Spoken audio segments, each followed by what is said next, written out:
ইনশাল্লাহ যারা আমরা এখানে আছি সকলে এটাকে নিয়ে কাজ করব। 5 থানার আওতাধীন 3টি ওয়ার্ড এবং স্বাগতিক 45 নং ওয়ার্ড সহ 4টি ওয়ার্ডের আওতায় একটি প্রতিবাদ সমাবেশের আয়োজন করেছে।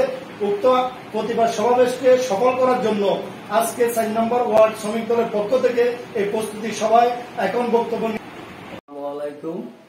আজকে ঐতিহাসিক 7 মার্চ। এই 7 মার্চ বহুদলীয় গণতন্ত্রের মহান নায়ক শহীদ প্রেসিডেন্ট জিয়া রহমান এবং উনি এই দেশের গণতন্ত্র এনেছিলেন। ওনার গণতন্ত্রের কারণে আজকে আমরা সবাই স্বাধীনভাবে চলাফেরা করতে পারতেছি।